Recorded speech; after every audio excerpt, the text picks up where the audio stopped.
Are you a new or returning player contemplating jumping into New World because you've seen or heard reports that the game is blowing up with the Fall 2022 content release?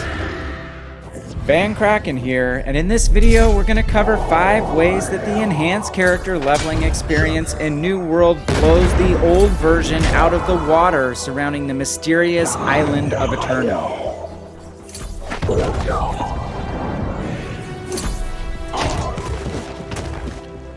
First up, let's discuss the fact that quests flow much better now. You can say goodbye to running back and forth from one point in a main city to complete all your quests, as NPCs now come alive and guide you through your journey instead of staying rooted in a single location.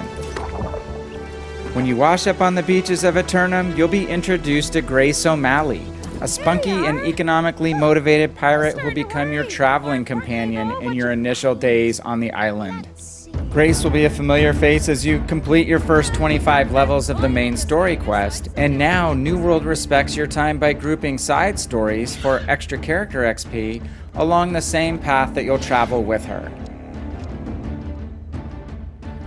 A second major improvement is that New World's environment is more immersive and connected to the story than it's ever been, in that the lore speaks to you, literally, from the minute that you wash up on the island. And they shall ruthlessly strike down their fellows, their path to corruption begun. In the original New World, the lore was told almost completely by written lore pages that didn't feel that rewarding to gather and would literally cause you to get attacked if you took the time to open them and read them. But now, a key character in the story, Isabella, is introduced by both informative and seductive voiceovers that add a ton of color to the concept of the corruption that has taken hold in Eternum.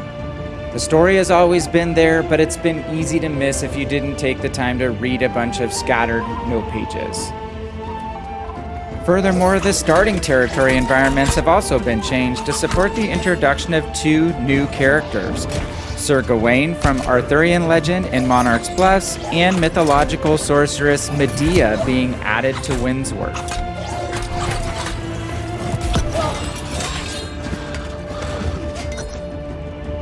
The third great thing about the new enhanced leveling process in New World is quicker access to a variety of weapons for brand new players. Combat is the beating heart of the game in both PvE exploration and PvP activities. And now there's a far greater variety of weapons available on the beach in the opening quest lines for new players to try out right from the start. The sooner you find a pair of weapons you like, the faster you can level those weapons up through their skill trees, which will really give you a leg up when you unlock more difficult content like expeditions along the main story quest line. And in the new level 1 to 25 experience, you'll be granted my favorite new weapon in the game, the Greatsword, which I dare to risk a pun is truly great. It offers 2 skill trees that pack a defensive or offensive punch, and it pairs well with a number of the other really fun weapons that you can play in New World.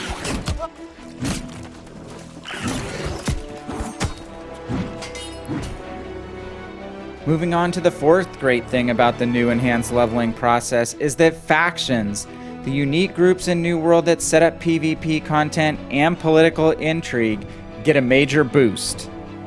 At level 17, you'll be able to hoof it over to Everfall, the second city that got a complete visual design upgrade in the new patch, to pick a faction based on a series of initiation quests. The process of joining the Covenant, the Syndicate, or the Marauders feels a lot more immersive as you get background on the faction's belief and purpose, and you get a trip to their amazing new faction headquarter facilities. These 3 unique hangouts each have fast travel points for easy access, and let's hope that there's more activities centered on these unique new locations added to the game as we move forward.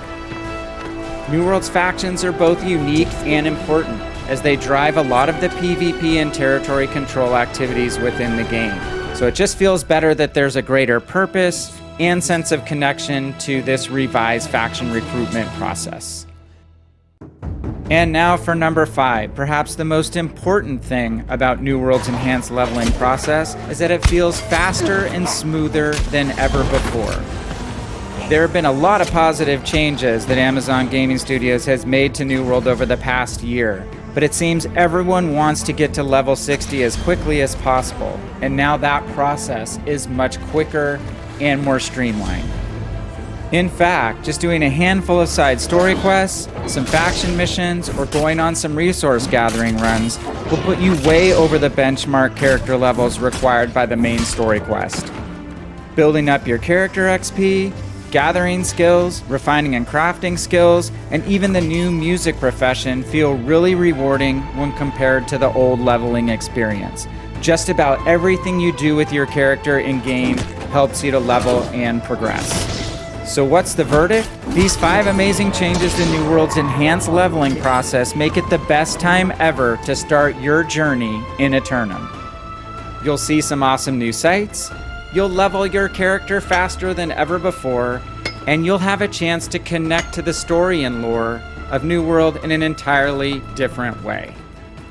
Thank you so much for watching this video from the Eternum Academy, where we offer you tips and tricks to maximize your time on the mysterious island of Eternum. This is Humble Explorer VannKraken, and I am out.